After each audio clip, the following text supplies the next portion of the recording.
The Mm. level of quality, the level of polishing, the level of love and kind of care that the team at Peak Games did for both, Toon Blast, Toy Blast was paramount. This is an industry that requires resilience.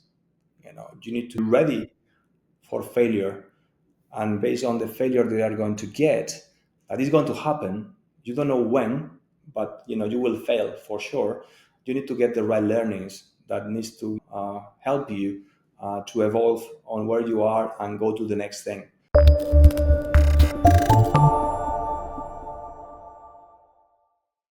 Hello everyone, I'm Batuhan from Mobidictum. Today I have a special guest, David Fernandez, the CEO of Sandsoft, Saudi Arabia's leading games publisher. He has been in the business field for more than 25 years, gaming, non-gaming, and so on. He has a very interesting background. We'll talk about that today and the development in Saudi Arabia and Middle East. David, welcome. Thanks so much, Batuhan. Really happy to be here with you today. It was a long time since we tried to book this in. We are finally together. Eventually, we can have more, meaningful conversation for your audience as well. Yes, thank you for joining, David. When I look at your LinkedIn, I mean, amazing career, so many companies. For sure, you've seen a lot. But how did you start your career in gaming? Well, I think that as most people which is passionate with this industry, I started as a gamer, as a person playing games. Right, I had the privilege when I was kind of a young kid to have one gaming console at home that I was given as a gift, and I presume my kind of career in games started by that. Being just a player. So this gaming device was an Atari 2600, so it's an old one. I wouldn't say the oldest that you can imagine, but definitely one of those. So I think at that point in time, we, my brother and I, because that was the both of us were playing together most of the time, we realized how powerful gaming could be. To build relationships, to eventually as well improve dexterity, and somehow as well to entertain ourselves. That led me after, as well as part of my educational curriculum, still as a kid, to start coding. I think that that was at maybe 10 years old, started to do kind of outside of the school program to start coding in BASIC. And both my brother and I entered into that particular program with the expectation to be building games and coding games. And in the end, we were kind of just programming basic, I would say, corporate software. I mean, as kids, as you may imagine, not something really complex, right? So somehow this kind of illusion vanished a bit over my kind of teenaging days, despite of me being a gamer.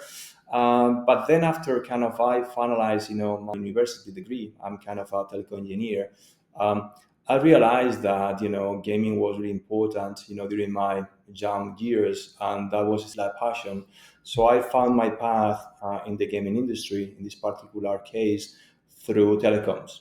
So that means that I was working in Telefonica at a certain point in time in my career, doing complex video compression systems for satellite communications, and a person I know really closely was thinking about finding a potential, a person to join a gaming company that would like to establish in Spain, right? And this person I know actually is my wife. She was considering a people that was in our network and thinking, okay, this couple of people we know would be good for that role. And I asked her, why don't I? Why should I not try myself to get into that one? And self-expressing that intent facilitated me to get a job in THQ as a product manager on mobile. So that was my first job in games, and since then I really enjoyed my gaming career. It's important to note as well that I have a kind of a pause in my gaming experience where I was working on mobile marketing and advertising. But if I focus purely on the gaming aspect, I work in THQ, which was maybe one of the very first console AAA companies by then that consider mobile as a platform they should develop. Had as well the pleasure to work at Digital Chocolate. That was one of Trip Hawkins' ventures, where I had as well the pleasure to work with Ilka Pananen and some other talented people in the finance ecosystem. And then I also transitioned into something slightly different, which was not on game development, but was in the app stores. I was managing at Nokia their services proposition that included not just the app store, but also messaging, music, location based services. And then after this extent, as I was telling you before, in mobile marketing and advertising, I had the opportunity to come to King to join them in their studio in Barcelona to support the team that was working in by then one of the new games they were working on called Babel Wish 3. So I joined that team and supported them on releasing the game and commercialize that game. Spent 5 years at King, where I ended up co-heading the London studio and supporting another game there, Candy Crush Friends. And then after that, I decided to join this venture in Sandsoft as a CEO. Similarly, I'm kind of keeping active as an investor. I'm investing in a few startups. Honestly, on this one, I'm mostly supporting friends. That being a kind of a VC entrepreneur kind of led, investor, and as well, I'm trying to contribute as well with other non-profit organizations, providing mentorships and coaching to people in the industry that are starting now. Well, this was a very short intro for your career. But what I realized, David, even though you started from Spain, like for example in THQ, you were checking MA region as well. So you had always some experience towards like a Middle East region, right? Like how did the sense of opportunity arrive on your table? Well, it's true. I think that that's maybe the nature of digital gaming.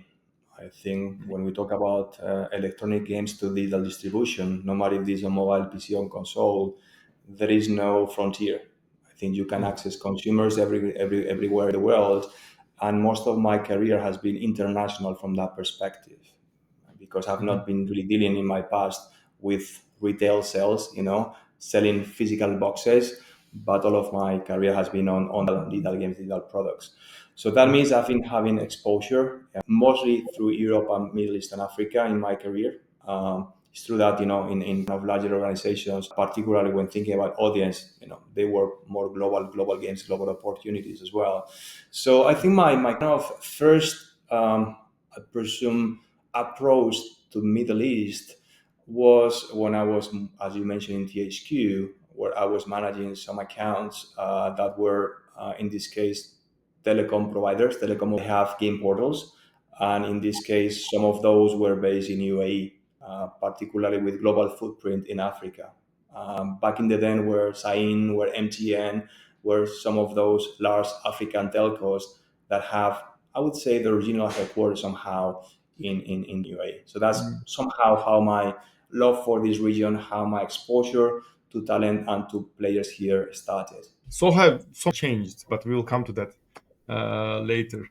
Another thing I realized that like you stayed in the companies that you worked in a quite long time. So how come someone can show that much dedication and get the promotion and be on the top? Right now, you're the CEO. So for anyone who is making a career, also who is making career for their team, for your employees, what would you say? What's the Well, I presume that's applicable not just to games. I presume any particular career. You need to think about two components. So one is that definitely you need to work on something that you really enjoy, that you are really passionate about, because without that motivation, I presume you will never, be able to have that opportunity to get promoted, to get this new job, to get this kind of higher responsibility that maybe you are ambitioning, right? Second, I think that considering the global market that we operate in, and considering that you are not just competing with a person which is from your neighborhood, a person that you have been studying together in college, but you are competing eventually with everyone in the world. You need to aspire to be the best at what you do, and that aspiration of trying to be the best is the one that is driving you to grow yourself, to learn more, to try to explore and understand things that maybe on your days you were not experienced enough, but with enough dedication, with enough exposure to the actual job, and by a lot of hard work on your end, you can eventually be ready once this opportunity appears to you. As well, I think I have the as well to have managers that have been working with me on my career that gave me somehow a space to try these non-proven skills that gave me some direction on things I could be doing better and where we can strengthen myself. But eventually, that was coming from the person that should be self-motivated to try to get the most of the opportunities they get. It's true as well that it's easy to say that when you are in a company that is growing, where you are in a growing industry, as gaming has been for the last years, might be more difficult. If you are in a more steady industry or industries that are collapsing, where opportunities might not be available. But generally speaking, I would say try to be the best at what you do, and don't think that what brings you here can take you there. You need to keep pushing yourself on a daily basis, keep learning, and keep trying to explore. You were a gamer before. When you start making games, did you realize that this is definitely not the same thing? Well, 100%. I think enjoying games as a player definitely is an experience, despite of sometimes being as well stressful, particularly in competitive gaming. But generally speaking, I would say it's really a kind of relaxing and enjoyable experience. I think on the other side, even though you might be enjoying your job, being a game maker, I presume there is more dedication towards understanding, I presume, what fun is about, And this is not science, or if I can put maybe in different words, that's not a precise science. This is really complex. Most of the game makers, what they are eventually doing is 100% R&D. Every new game, any new project is trying to different. And in all honesty, fun is really subjective. It's not something easy to measure. So I think the challenges are completely different for sure.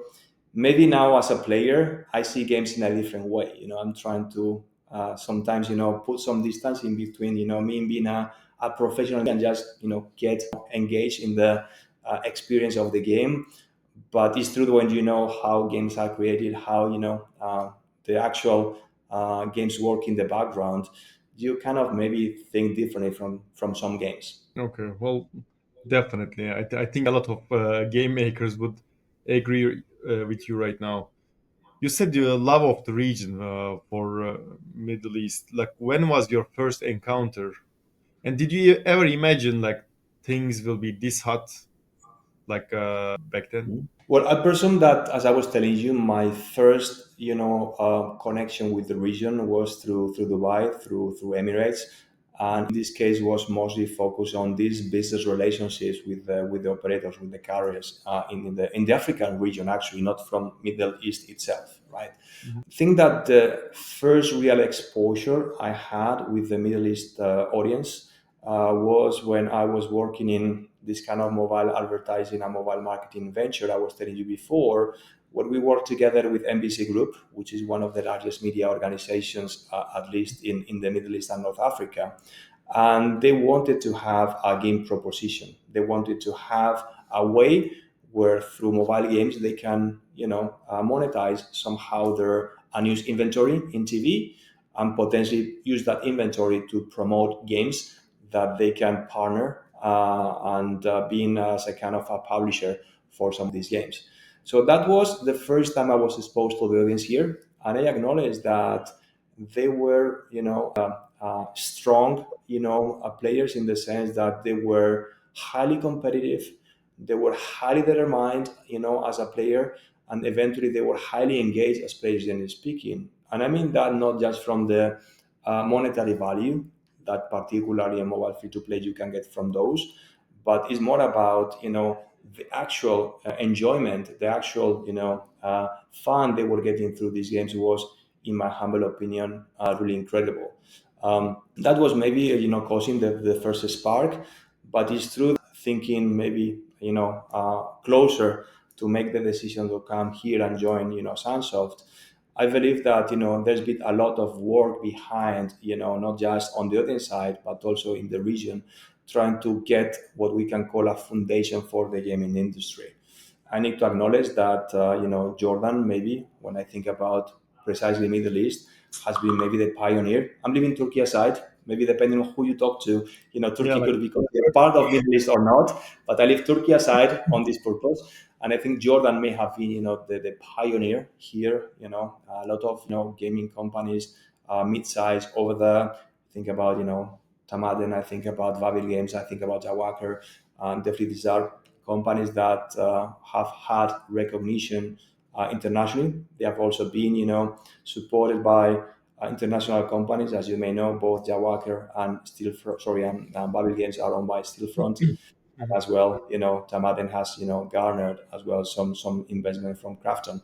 So eventually, foreign investors have found as well. They have created some incredible organizations over there. Similarly, I think Abu Dhabi has been following later. I think that Ubisoft Abu Dhabi was maybe the first proper gaming studio from a large organization in the region. It's true as well that this was maybe in isolation at that moment in time, and maybe was not following with a further, let's say, development of Abu Dhabi or Emirates as a gaming hub. But it's true that was Saudi Vision 2030, the one that was maybe changing, the game, that was eventually, dynamizing more the market dynamics here. So, based on the kind of pitch I received when I was about to be hired by Sandsoft, that was maybe the driving force about why gaming in this region. great summary. So we'll talk about a little bit of Sensoft now. Right now, you're in Riyadh. I assume it's the Sensoft office. You have the office That's background. correct. I'm our headquarters here in Riyadh. Here where we host 45 people, and we have, as well a gaming studio working on mobile games here. Correct, in Riyadh. Yes, for the last few months, Sensoft is being hot. So we were covering it in the news as well. So Sensoft is a developer and investor. You have three hats That's right now. precisely correct. Yes. So we are, first of all, part of a large organization. We are part of a Saudi corporation that, as I was telling you before, alongside with Saudi Vision 2030, decided as well to diversify their own company. So they were exploring different sectors that they would like to explore, and they have been incubating different organizations across different verticals. So we have been doing things on logistics, on digital payments, on mining, on water distribution and manufacturing. So as part of these kind of efforts to diversify the group, gaming was one of those things that the actual group would like to try. And that was just because they saw the opportunity, and that was connected as well with Saudi Vision 2030. That was also because our managing director, which is as well owning or through his family is owning the group. He was really a gamer. He was a person passionate about the gaming industry. So from that perspective, what we have been building since 2019 is a mobile first game developer, publisher, and investor from Saudi Arabia to the world. I mean, we happen to be based in Saudi Arabia as a headquarter because our owners are here, and definitely we have the intent to build capabilities in the region. But we are no different from any of the other games company in the world. Being this company in Istanbul in Turkey, being this company in San Francisco in the US. We have global aspirations. We are, creating games for the mass market, and eventually trying to get to market with both internal games we are developing, but also supporting third-party studios that require some commercialization, go-to-market as well support. Well, obviously, Mohammed bin Salman's passion for gaming is also leading the gaming in the region in general. Look at like development, publishing, and investment. How does this three work all together right now? Which one is more active in sense of? Well, I think for us, the one that was maybe the foundation, or let's say the short-term, plan, was mostly about building our capabilities as a publisher. I think that we acknowledged from the very beginning that if we like to be successful as a game developer on the mobile space, publishing is equally important as the game that you are making. So we wanted to build these capabilities, first, and eventually, once we got that capabilities in place, we started to engage with third-party studios to support them and help them to go to market with their games, right? We started with Jam City, which is a large mobile game developer based in California in the US, where we co-published together one of their games, DC Heroes and Villains. That was in July 2023. And since then, we have been exploring plenty of different games. Some of them, have been just soft launch because the KPIs were not strong enough to Mhm. commercialize these games. But we also have the fortune to release one game November last year called Poker Necromancer. We are today releasing a new game called Wizario. So if you are, accessing the app stores, you will see that hopefully on the new game section, as we are as well releasing the game today. We have a party actually after this across our offices, and eventually, as you mentioned, was the starting point.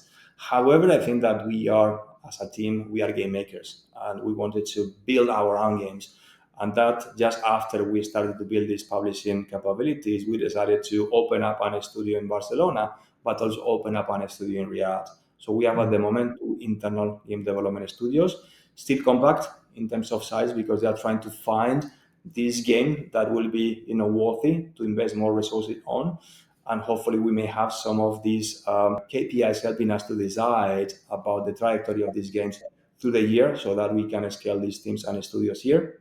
And then investment is a good complement from publishing. I think that certain point in time you may find teams, studios that are relevant, for your strategy, and that's where you consider to make an investment.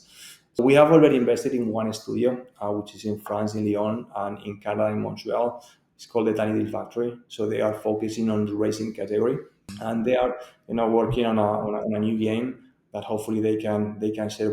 Quite innovative. Is voxel based, so it's going to have maybe a different look and feel what you see in the market. Highly excited the team is building here. And again, as a publisher, we are also exploring new opportunities where investment will make sense for us. Okay. Today, David says it will be released. The game will be released today. Today is 15th of May. Hopefully, we will air this sooner, but you will see on the app stores anyway. I mean, I really like the country's vision of like investing because it's like it's billions. It's not millions, right? And I think the people and all the companies have the alignment of the vision to grow the country and then grow the like talent, educate, invest, bring and so on. So where do you see sense of specifically contributing to this vision? Is it on the like the publishing investment so on, but like raising talents, bringing as well? Well, I presume that let me start earlier with the grand plan. What core roots of Vision 2030. In the end, Vision 2030 is a government plan to evolve, the economy of the country, to modernize the society, and in the end, diversify, the economy of the whole country, right? And as part of different, bets that the country is taking, gaming look like a great opportunity for the country to explore. And this has two dimensions. So one is about how we can develop further the market, how we can make, in this case, Saudi Arabia, GCC, Middle East and North Africa, Middle East, North Africa, and Africa as a whole, relevant, gaming market for game developers and publishers, and can develop and support the creation of a gaming industry, in this particular case in Saudi Arabia. When I think about Sandsoft, and definitely we are helping and supporting to expand some of these local regional audiences by the games we create, by being focused as well to provide them with content that is relatable, games that speak the language, and eventually, being closer to build a more, I would say, local community in the region from our games. It doesn't mean we are, as I was telling you before, focusing precisely on Middle East and North Africa as a region, because we are a global games company and we're doing games for the mass market. But we definitely have sympathy for Arabs, right? That's part of our DNA, right? Presume as we are building an infrastructure, an organization, an operation in Saudi Arabia as a country, that will eventually create synergies with other companies that might be, in the ecosystem. So from that perspective, we are part of building the local ecosystem. We are here, in the country.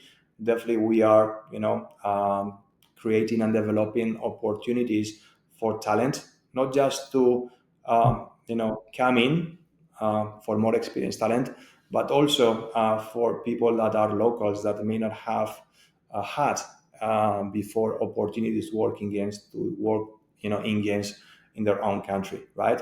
And I presume the third one is about some of the consultation, advice, guidelines that we are providing to the government locally as a private, company to help them, steer the national strategy, to help them understand not just what they can do, but eventually what the industry needs. So I presume that Sansoft has a role as a, ecosystem builder, a role as a, global, I presume, showcase of what the region can offer as a publisher, and similarly as a good corporate citizen, we like to provide advice and offer experience to, people willing to contribute and create a vibrant gaming ecosystem from the government entities that are supporting the national strategy. I mean, you have a global team as well. Like your headquarters in Barcelona, you have a huge network, so you can definitely contribute on the individual case as well, not just Sandsoft. What about the talent? Because Saudi Arabia is a rich country, right? So, and when you look at many countries like emerging, let's say Turkey, India, Vietnam, Eastern Europe, gaming is also one of the fastest way to make money, make a living, get an investment, sell your asset, and so on. But ago, I made a joke with the Norwegian indie developer. I said, like, in Norway, the games industry is not so big because it's rich. He was laughing and said, yes. How do you see the young talent towards game development? Because like being a consumer is one thing, but like choosing as a career is another thing. What are the initiatives to raise talent, and how do you see new talent coming into gaming? Well, when I think about, in this case, Saudi nationals, I presume if you think about, no matter which is the discipline, if you think about basic foundations to be a junior person in a gaming company, all of them have that. Mhm. Similarly, when you think about the appetite, the motivation, I think as well, most of them have the passion to work on the gaming industry. Presume the challenge that is not new to other ecosystems, that's something that you may have experienced in Turkey, is that in most of the cases, none of these, young professionals have had, one, the chance to work on a gaming company before. Mm. Second, they have not been following a proper, I would say, curriculums on gaming. If you think about a game programmer, definitely you have, in this case, computer, engineers, right? Definitely there is kind of that kind of talent available, but maybe not with the specific, mindset, with the specific needs that the game industry have. So there are a few initiatives that are, pretending to bridge the gap in between these people coming out from university with more, would say, vanilla degrees that could be applicable for any game industry. And there is, maybe the most important one is with or through Saudi Digital Academy, which are putting different, bootcamp programs for people to be converted into, game industry professional. That could be programs they run on different engines like Unity and Unreal. That could be as well with some techniques they do around, product management. So that's an upskill program that you can get access to if you have the right, background to develop your career in games. It's true as well that is a lot of to be made, particularly in education. I think that we are still aspiring to be, to the same place that other countries are, where you can apply or to an university to gain a game designer degree, or you can be a game artist, in other universities. That's not available here yet. So it's mostly about ensuring that we have a bootcamp transition program for people that are really passionate, where they can get upskilled and can be made employable. And then I presume once we have a more mature market, more mature ecosystem where actual job opportunities exist for many people, then is where we will see universities really developing specific programs, specific curriculums for their students to be 100% having a career in games, as we saw in other parts of the world. Good notes for companies who is interested in the talent over there. But why the other headquarter in Barcelona? Why not London, Helsinki, or Istanbul, for example? Because you have like connections in these countries as well. Well, true. I think that in terms of our footprint as an organization, we have offices in four locations. If I leave aside this investment we have in France, in Lyon, right? So we have our headquarters here in Riyadh, where we host our corporate team as well as our gaming studio here and some other functions that support publishing. We had Barcelona, as you just mentioned, in Spain, which is our second largest office. And then we have smaller, publishing offices in Helsinki, in Finland, as well as in Shanghai, in China. Right. It's true as well that the first proper expansion we did was through Barcelona, and that was connected to two reasons. So one, we wanted to expand, from Riyadh because there was some specific roles that were really hard to hire locally, were really hard to develop locally, and we thought that we need to eventually balance this talent in other locations so that we can create a more effective organization, a more operational organization. The second one as well was because, as I said at the beginning, we are game makers and we would like as well to develop not just one studio in Riyadh, but a studio in other location. So the response is quite rational, honestly. So I think that my team was doing a proper benchmark about different cities in the world where they consider there was a good for us to establish a mobile gaming studio, and then connected to this, we can expand some of the capabilities I mentioned to you around publishing. Think about product marketing, think about data analysis and science, think about user acquisition, all of those capabilities required to build a publisher. And when our team was doing the actual benchmark, they started first on a country level. So they thought, okay, should we go to UK? Should we go to Germany? Should we go to Finland? Should we go to Spain? And out of this exploration, they have maybe one restriction. The restriction was in the world that we wanted this second office to be ideally not 3 hours ahead or 3 hours behind us, so that this communication could be fluent and we will have a good overlap in between both offices, right? And when you do that, eventually, considering where we are, you have, I would say China is maybe depending on the shit on the one extreme, and then Europe. So you cannot go farther than that. So the full attention from the team was to exploring, in this particular case, vibrant gaming ecosystems in Europe, and they did a diagnose about the countries. And out of this exploration, there were three countries that, based on different criteria, that include talent availability, include education, include subsidies, grants, cost of living, access to other things in the ecosystem, which were service providers. Because in all of these dimensions, there were three countries that were on top of our list, and these countries were Spain, UK, and Germany. Then, when we did a more granular, research, and we focused specifically on cities or regions around these cities, then there was an opportunity to be more precise about that. And in this kind of benchmark, they were quite close, but Barcelona, in our opinion, was stronger than London and Berlin, which were the other two contenders that we were exploring to set up. So that was the decision. So based on benchmarking opportunities, we thought that was the best place for us to be. Maybe there was a minor trick, even though the weight was not as big as other components. One of the components for making the decision in our case was if we had a network of people we knew in that particular city. I think in the case of London and in the case of Barcelona, that was stronger from our leadership team than in Berlin. So there was maybe a more bias towards London and Barcelona, but in the end, Barcelona was.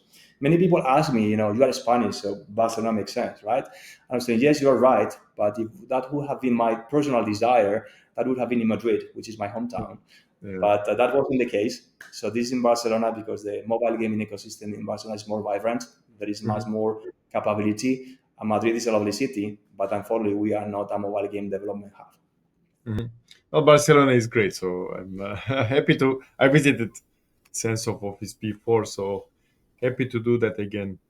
What do you think of Turkey then? I mean, you've been in the industry for so long time. You actually witnessed the entire growth of the industry. Also, culturally, we have some similarities between Saudi Arabia, Turkey, religiously, and so on.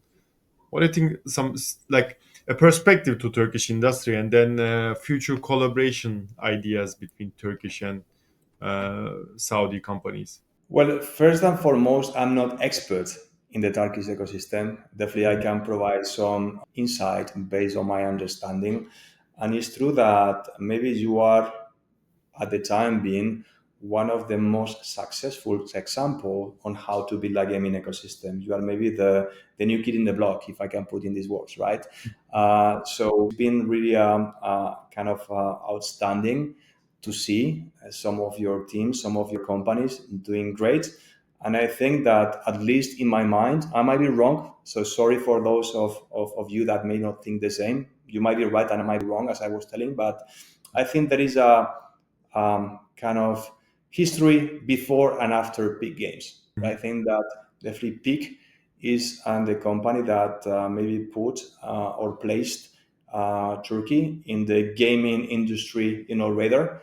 Why this kind of incredible team, in Turkey can be competing with, in that case, King, creating an amazing, mastery games, right? And that was when I was at King, so it was really Yeah.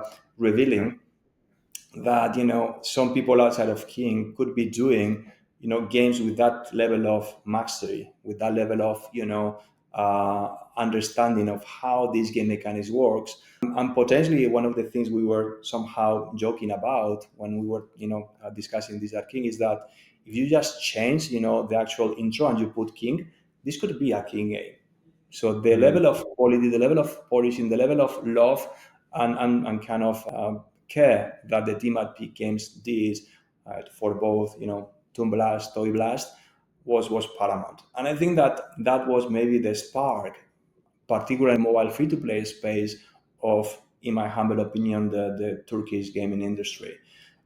There was this showcase having local examples where you can show how success could look like was motivating many others to think about, hey, I can try.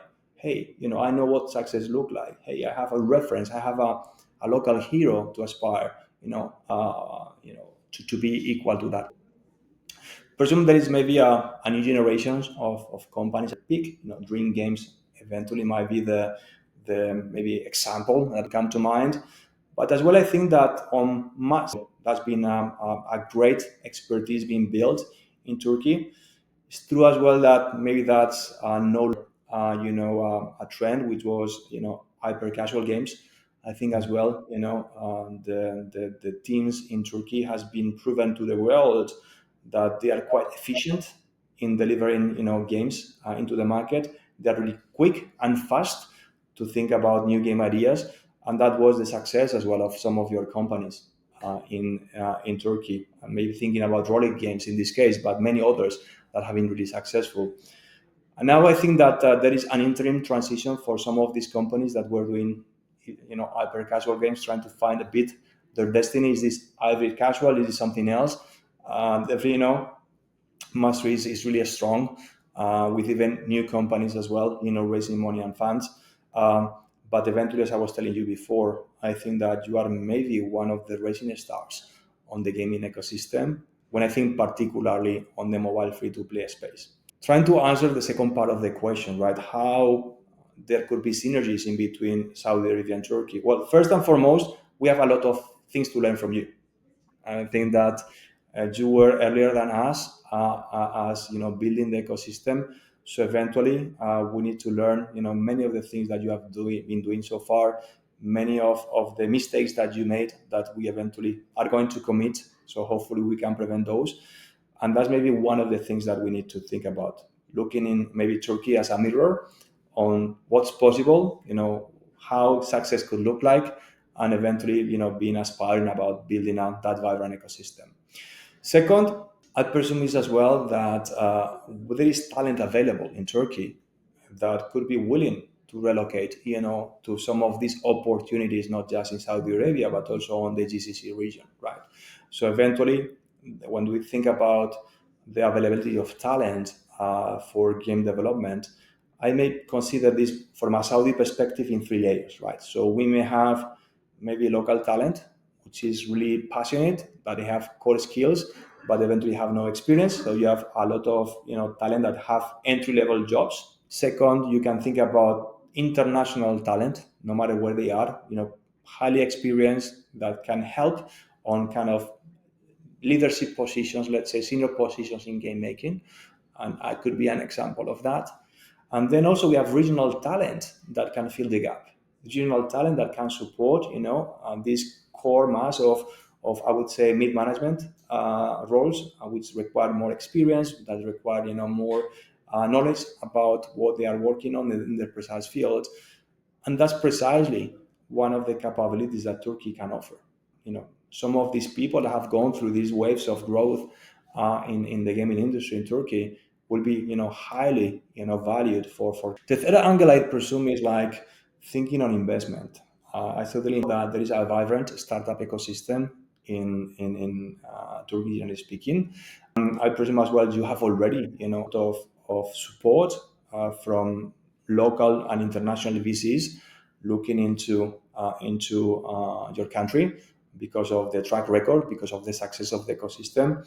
I presume for us as well, we need to start thinking more on how we can, in this case, be more focused, not just on the high level, organizations, but also on the grassroots organizations that, are already popping up in Turkey. We as a publisher, we have still, things to do in Turkey. We have still a lot of, companies to meet, a lot of people to have conversations with, but that will be part as well of our focus for the next months ahead, trying to meet new opportunities for us as a publisher in Turkey. For the first question, you are correct.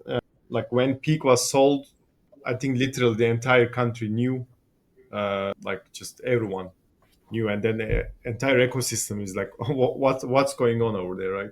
And then Graham, and then Rolik, and we have Massamo. That it continued. Plus, the ex Peak employees created so many great companies that just created this ecosystem. For the second part, I think you're correct. Like the similarities that art can go there, or our companies can hire, and the business perspective, publishing, and so on. There are more opportunities coming up. You mentioned not just like Saudi Arabia in general, but you mentioned GCC in general. Is there a competition between Saudi and then with the other Gulf countries? Because most of them are also investing. True, true. I think that from that perspective, and that happens in every country in the world, happens in every industry, you always have healthy competition with your neighbors, right? Mm. And that's what I presume, a healthy global economy can provide. However, I presume when we think about GCC precisely, gaming industry is somehow nascent compared to other parts of the world, and eventually you have a lot of room, to improve on a lot of, let's say, opportunities to grow this. So from that perspective, I see all of the countries being more united on building capabilities that would be good for the industry, no matter if these capabilities are built in Saudi Arabia, in United Arab Emirates, in Qatar, in Jordan. That would be good, generally speaking, for the whole industry. Then definitely I'm more interested in building capabilities in my country, in the country I call home today. Mhm. But I don't deny that there are other interesting initiatives that other governments are doing that are highly relevant for gaming studios. So don't ignore those for sure. If you are in this case a gaming company considering to set up a studio, to relocate your team, to eventually expand, and you think MENA region is a good opportunity, definitely Saudi has a lot of things to offer, but it's not the only option. You can explore more opportunities as well. Okay. David, few personal questions. I mean, you've been in the leadership for a long time. You committed in the companies and stayed for a long time. What is your leadership philosophy to maintain a healthy and growing company? What I think, in essence, is about presume two words: trust and empowerment. I think my leadership style will be characterized about me being a supporter, a facilitator, but not telling people what they do. I think they know better what they need to do rather than I do. So I prefer to be supportive on building the right ecosystem for these people to thrive, to do their job, and kind of take any particular barriers they are having out, and eventually have them to thrive in their own roles. But that comes in my mind, these two words: trust and empowerment. Okay. And any advice who is going to start their career in games industry today as a founder? Well, I presume that it's not an advice. It will be maybe more a kind of, I would say, an acknowledgement, which is this is an industry that requires resilience. You need to be ready for failure, and based on the failure they are going to get, that is going to happen. You don't know when, but you will fail for sure. You need to get the right learnings that needs to help you to evolve on where you are and go to the next thing. So this resilience is critical. So this is not a sprint, this is a marathon. So that's Mhm. maybe what they need to think about. Game making nowadays is hard. And when I make this statement, it's not because creating games is easy or complex. Having a fun game is, I would say, between commas, easy. The problem is to have a commercial viable game you can live, or get your living from, right? And that's where I think people need to put an eye as well on the commercial side of the game projects they are working on. Sometimes we are so passionate about our ideas, about how the games that we are creating could be visualized, could be experienced, but many people, particularly that are starting on this journey, they maybe leave aside the business side, the commercial side. They need to take this in mind. This is definitely a passion. This is definitely entertainment and fun, but that's also a business. This is great summary, David. Pleasure. Thank you so much. Hope to see you at our show this year in October. This was great insight for Middle East, global career and leadership. Thank you again, and good luck for the Sensoft. Thanks so much, Batuhan. Really appreciate the invite. I would like to thank your audience as well for listening and watching today. And hopefully, as you mentioned, we can meet together, back in Mobidictum, and hopefully we can have a great show together over there. Thank you. Take care. Cheers. Bye bye.